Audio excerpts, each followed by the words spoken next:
ये बाबा नाम हटाओ आप, या तो बाबा बन जाओ। बाबा हटाओ ये। हमारे सिद्ध बाबा हैं।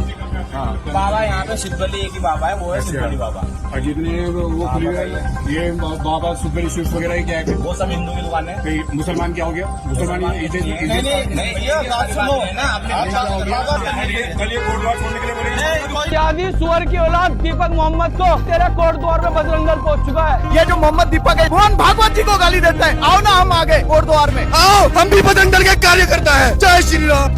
क्यों नहीं रहा तो भाग गया। ये है दीपक मोहम्मद। ना मैं हिंदू हूँ, ना मैं मुसलमान हूँ, ना मैं सिख हूँ, ना मैं ईसाई हूँ। सबसे पहले मैं एक इंसान हूँ। नमस्कार। हर दौर में कुछ खास लोग होते हैं जो इतिहास बनाते हैं और कुछ आम लोग होते हैं जो बस एक पल के लिए अपनी इंसानियत दिखाते हैं और वो दिन, वो पल ही इतिहास में दर्ज हो जाता है। दीपक कुमार नाम तो सुना होगा। उन्हीं में से एक है दीपक कुमार, जिसने कोई भाषण नहीं दिया, झंडा नहीं उठाया, नारेबाजी नहीं की, कोई आंदोलन शुरू नहीं किया। उसने बस एक बूढ़े आदमी को डरते हुए और देखा और कहा कि ये गलत है। दीपक ने बस गलत को गलत कहा और आज राष्ट्रीय नहीं बल्कि अंतर्राष्ट्रीय स्तर पर दीपक एक दीप की तरह रोशनी फैला रहा है, अमन की, भाईचारे की और उस विचारधारा की जिसको हम इंसानियत कहते हैं। नफरत की इस आंधी से पहले हम इसे हिंदुस्तानियत भी कहा करते थे। ये वीडियो आप कई बार देख चुके होंगे, लेकिन एक बार फिर मैंने आपको ये वीडियो दिखाया ताकि नफरत की इस जलती हुई भट्टी में अमन की मैं कुछ कतरे, कुछ बूंदें डाल सकूं। उत्तराखंड के कोटद्वार में एक मुसलमान बुजुर्ग की छोटी सी दुकान, नाम बाबा स्कूल ड्रेस। बाबा यानी बेबी, यानी छोटा सा बच्चा। 30 साल से वही दुकान, 30 साल से वही नाम, 30 साल से इन बुजुर्ग वकील अहमद से कोई सवाल नहीं पूछा गया। और बाबा से मुझे याद आ गया, मैं अपने पिता को पापा नहीं कहती थी, डैडी भी नहीं, अब्बू भी नहीं और ना ही अब्बा। मैं उनको कहती थी बावा, यानी बाबा जान। वो अब इस दुनिया में नहीं रहे, लेकिन सोचती हूँ कि कल को कोई आकर इस पर भी विवाद कर सकता है कि तुम बाबा क्यों कहती हो।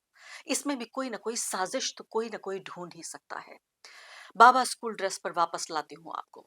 30 साल से स्कूली बच्चों को यूनिफॉर्म बेच रहे वकील अहमद को बजरंग दल के गुंडों ने अचानक ये बता दिया कि उन्हें अपनी दुकान का नाम बदलना ही होगा।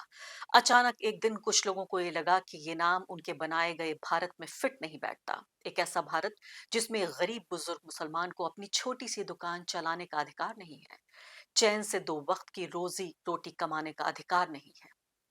इस देश के लिए, इस देश के जो नए मालिक हैं, भगवा कपड़ों में लिपटे हुए, जबान पर गाली गलौज लिए, किसी भी दाढ़ी टोपी वाले, बुर्के हिजाब वाले से उसका नाम पूछ लेते हैं, पता पूछते हैं, आधार कार्ड और यहाँ तक के नागरिकता का प्रमाण पत्र भी वो मांग सकते हैं।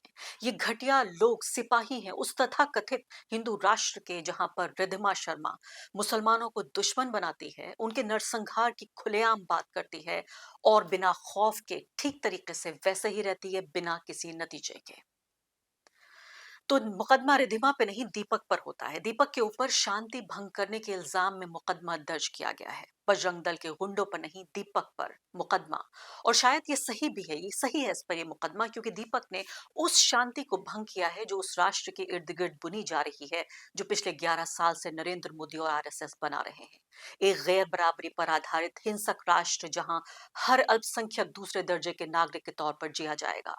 इस हिंदू राष्ट्र के निर्माण में जज, वकील, पुलिस, पत्रकार सबको भाग ही लेना होगा। और आगे बढ़ने से पहले एक अदना सी गुजारिश कि आप मेंबर बनिए मेरे चैनल का आरफा खानम शेरवानी। अगर आप मेंबर बनते हैं, आपके समर्थन से आप मेरा हाथ मजबूत करेंगे, इतना मजबूत कि मैं सत्ता का कॉलर पकड़ के सवाल पूछ सकूंगी और जो हमारे समुदाय में हाशिए के जो तबके हैं उनकी आवाज उठा सकूंगी। आप यकीन जानिए, आपका एक छोटा सा सहयोग मेरे लिए इतना बड़ा होगा जिसके लिए आप अंदाजा भी नहीं लगा सकते। जी हाँ, वही तथाकथित हिंदू राष्ट्र जहां जज साहिबान इंसाफ की परिभाषा बदल रहे हैं। पहले जज कभी कानून की किताब खोला करते थे इंसाफ करने के लिए, आज फैसला देने के लिए भगवान से बातें किया करते हैं। जब राम मंदिर के ऐतिहासिक फैसले पर तत्कालीन मुख्य न्यायाधीश जस्टिस चंद्रचूड़ ने कहा था, मैंने फैसला लिखने से पहले भगवान से प्रार्थना की थी। तो क्या अब अदालत में धार्मिक किताबें खोली जाएंगी या फिर संविधान की वो पुरानी किताब जो धूल खा रही है? संभल में एक पुलिस अधिकारी ने कहा कि साल में 52 जुमे होते हैं, होली तो एक ही बार आती है, इसलिए होली करने वालों को, होली खेलने वालों को इजाजत दी जाए कि वो होली खेलें, नमाज आप बाद में भी पढ़ सकते हैं। बरेली में घर में नमाज पढ़ते लोगों पर पुलिस केस दर्ज होते हैं। न कोई हिंसा है, न कोई तोड़फोड़ है, सिर्फ खामोशी से किए गए कुछ सजदे भी अब गुनाह बन जाते हैं। चूंकि वो खास पहचान ही जब अपराध बन जाए तो जाहिर है उससे जुड़ी तमाम जो इबादतें हैं वो भी आपराधिक ही कहलाई जाएंगी।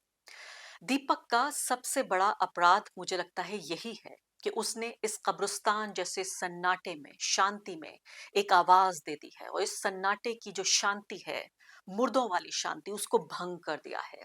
दीपक ने इस राष्ट्र के निर्माण में ईंट नहीं लगाई, यानी ये तथाकथित जो हिंदू राष्ट्र है इसमें एक ईंट अपनी तरफ से नहीं लगाई, बल्कि इस राष्ट्र के सामने उसकी परिकल्पना के सामने एक चुनौती बनकर खड़ा हो गया है, चट्टान की तरह। आज के भारत में सोचिए जरा, एक मजलूम मुसलमान के साथ खड़े होने के लिए कितना बड़ा जिगर चाहिए।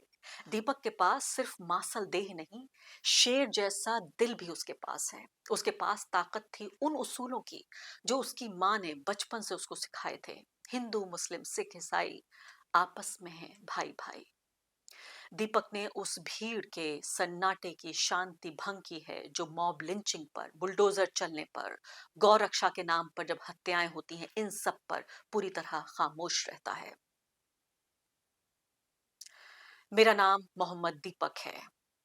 इस एक वाक्य में वो ताकत थी जिसने तथाकथित हिंदू राष्ट्र के विचार की चूलें हिला दी। दीपक कोई क्रांतिकारी नहीं था, वो बस एक अच्छा इंसान है, और शायद आज के भारत में यही सबसे बड़ी बगावत है। हिंदू राष्ट्र की परिकल्पना में सबसे बड़ी दिक्कत मुसलमान नहीं है, सबसे बड़ी दिक्कत है दीपक, दीपक कुमार जैसे हिंदू। वो दीपक जो इनकार करता है कि वो भीड़ का हिस्सा नहीं बनेगा, जो कहता है कि तुम्हारी नफरत मेरी पहचान नहीं तय करेगी, तय करेंगे तो मेरे उसूल। हमें और दीपक चाहिए, इसलिए नहीं कि वो सब अपने नाम से पहले मोहम्मद लगाएं, वो सब मोहम्मद दीपक बन जाएं। हमें दीपक इसलिए चाहिए कि हम इंसान बने रहें, और दीपक हमें हमारे अंदर का हिंदू या मुसलमान जगाने से पहले हमारे अंदर का इंसान जगाता रहे, इसलिए हमें दीपक चाहिए। क्योंकि जिस दिन ऐसे दीपक बुझ जाएंगे, उस दिन ये देश सिर्फ एक मजहब का ही नहीं होगा, बल्कि एक भीड़ का ही बन के रह जाएगा। इस वीडियो को बनाने के पीछे मेरा मकसद ये नहीं कि मैं आपसे कोई नारा लगवाना चाहती हूँ, या मैं आपसे कहूँ कि आप तालियां बजाइए। मैं तालियां भी नहीं बजवाना चाहती, मैं आपसे बहस भी नहीं करना चाहती। मैं सिर्फ एक सवाल छोड़कर जाना चाहती हूँ आपके सामने। मेरा सवाल ये है कि अगर कल आपके सामने कोई और बूढ़ा इसी तरह से खड़ा होगा, एक बुजुर्ग व्यक्ति, और कोई और दीपक सामने नहीं होगा, तो क्या आप खुद खड़े होंगे? क्या आप बनेंगे मोहम्मद दीपक? मैं चाहती हूं कि मेरा, आपका, हम सब का प्यारा दीपक अकेला न पड़ जाए। मैं चाहती हूं कि हम सब दीपक कुमार, मोहम्मद दीपक बन जाएं। और मैं साथ साथ ये भी चाहती हूँ कि हम सब इतने दीपक जलाएं, इतने दीपक बन जाएं कि हमारे भारत में आज ही दिवाली हो जाए। इतनी रोशनी हो कि हिंदू मुस्लिम नफरत का अंधेरा हमेशा के लिए दूर हो जाए, और नफरत के सौदागर हमारी इस पाक धरती को हमेशा के लिए आजाद कर दें।